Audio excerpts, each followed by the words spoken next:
Alors bonjour à tous, Manon et moi nous allons vous présenter un article qui parle des effets à long terme du Lee Silverman Voice Treatment sur l'utilisation de la voix quotidienne chez des patients Parkinson, telle que mesurée à l'aide d'un accumulateur de voix portable. Alors pourquoi cette étude est intéressante? Alors comme certains groupes l'ont rappelé ce matin, la maladie de Parkinson est souvent accompagnée d'une dysarthrie hypokinétique dont les principales caractéristiques sont une faible intensité de voix et une mono-intensité de voix. Alors, des chercheurs, des études ont aussi montré que certains patients Parkinson avaient des difficultés à adapter leur intensité de voix aussi dans des contextes par rapport au contexte sonore et au bruit ambiant.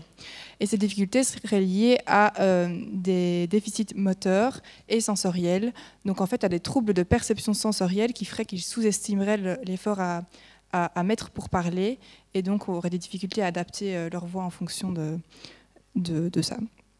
Alors, un deuxième constat, d'autres études ont aussi montré que ces patients Parkinson avaient des difficultés à transférer leur apprentissage en thérapie à leur vie quotidienne.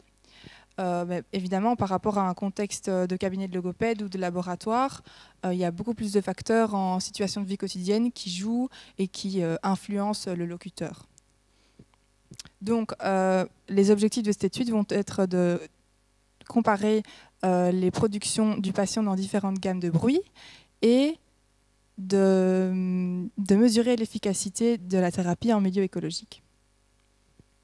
Alors, pour rappel, on en a aussi déjà parlé dans les présentations de ce matin, le Lee Silverman Voice Treatment, c'est un traitement qui est aujourd'hui la principale option de traitement pour les symptômes qui sont présentés par les patients parkinsoniens. Alors cette thérapie, elle propose des séances de traitement individuelles et des exercices quotidiens à réaliser chez soi très souvent. Et tout ça sur une durée de 4 semaines. Alors cette thérapie, elle met vraiment l'accent sur l'intensité qui jouerait en fait sur la plasticité neuronale qui serait induite par la répétition des exercices encore et encore tous les jours. Voilà.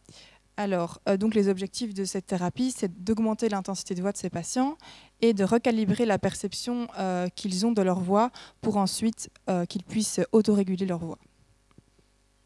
Voilà. Donc ici, on va vous illustrer quelques exercices types qu'on peut faire à domicile pendant la LSVT Load. Donc d'abord, on a un soutien de la respiration, donc vraiment apprendre aux patients à parler avec une respiration abdominale afin de produire un son. Donc, la différence peut s'entendre comme ça, par exemple un A produit abdominalement, A ou A, afin donc de moins forcer sur la voix.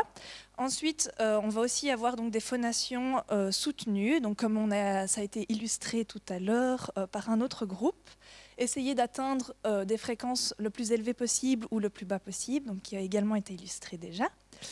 Et donc on peut aussi faire des bâillements soupirs, donc qui correspond à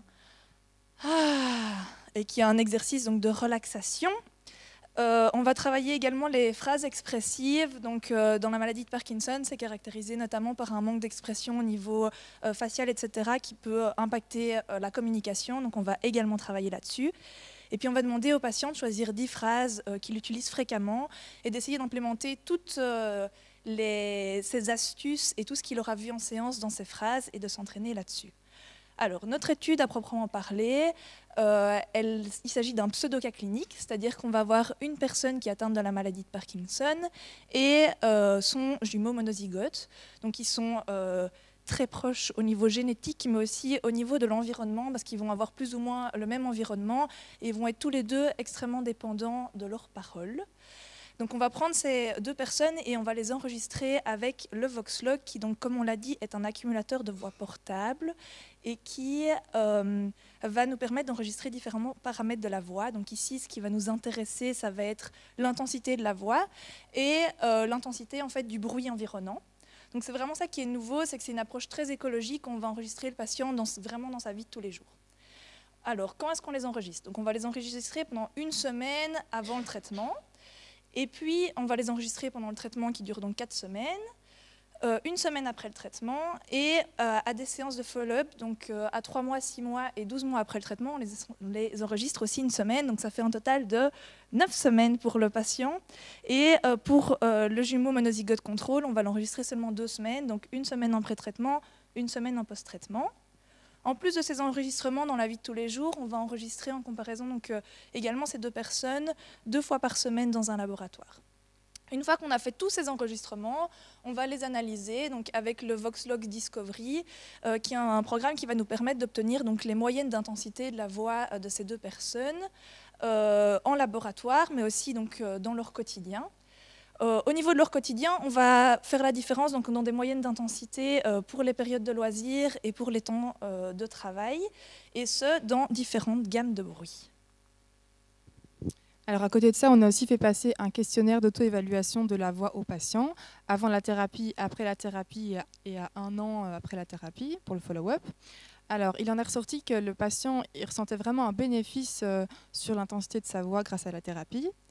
Mais ce qui est important ici, c'est qu'à côté de ça, la maladie elle avait continué à progresser sur 1 an et que les symptômes sur la voix étaient restés stables en fait.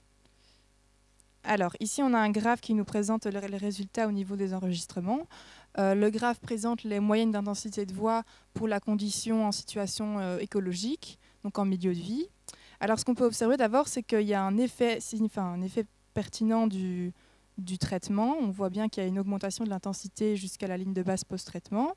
L'intensité de voix est même supérieure à celle de son jumeau. Et puis malheureusement, il y a une diminution assez importante en follow-up. Voilà, mais en fait, dans cette étude, les auteurs vont considérer que le gain d'intensité qui a été gagné après 1 an est quand même en fait resté pertinent cliniquement par rapport à ce qui a été enregistré au début du traitement, compte tenu de l'expérience subjective qui a été récoltée avec le test d'auto-évaluation et compte tenu aussi que c'est une moyenne et que donc il y a plusieurs facteurs qui influencent une moyenne. Alors, ce qu'on va voir aussi dans les résultats de cette étude, c'est donc, comme ici, on voit de nouveau, donc il y a vraiment une augmentation au niveau de l'intensité entre le pré-traitement et le post-traitement. Donc ici, en fait, c'est une mesure de l'intensité de la voix de la personne dans différents enregistrements et différentes gammes de bruit, donc soit en laboratoire, soit dans différentes gammes. Donc, le traitement a vraiment un effet au niveau de l'intensité puisqu'elle s'améliore.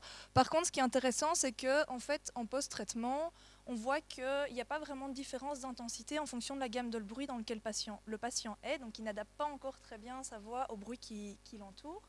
Mais au follow-up, 3 mois plus tard, on va voir qu'il commence vraiment à faire une adaptation au bruit qui est autour de lui, puisque quand le bruit est plus important, son intensité sera plus importante aussi. Et cet effet perdure jusqu'à 12 mois après la prise en charge. Donc cette étude, c'est vraiment une première approche de la Alice Silver Voice LSVT Load dans un milieu écologique. Donc bien sûr, il va falloir faire des mesures et des tests avec plus de gens. Et elle montre quand même, donc ce n'était pas présenté dans les graphes, mais elle montre en fait qu'il y a vraiment une différence entre ce qui est enregistré en laboratoire et ce qui est produit dans la vie de tous les jours. Donc ça montre vraiment qu'il est super important de trouver des nouvelles méthodes pour évaluer la production en milieu écologique. La LSVT Load est une prise en charge qui a montré qu'elle avait des effets significatifs sur l'augmentation de l'intensité de la voix chez les personnes de Parkinson, qui sont atteintes de la maladie de Parkinson, et ces effets, ils sont durables, et ce qui est vraiment nouveau et ce qui est important ici, c'est qu'ils sont également transférables. Donc c'est vraiment ça qu'on aimerait que vous reteniez de cette présentation, c'est qu'ici nous parlions de la LSVT, mais peu importe la prise en charge, c'est vraiment super important de vérifier qu'elle a des effets qui sont transposables dans la vie quotidienne du patient afin de lui assurer, après notre traitement, la meilleure qualité de vie possible. Merci beaucoup.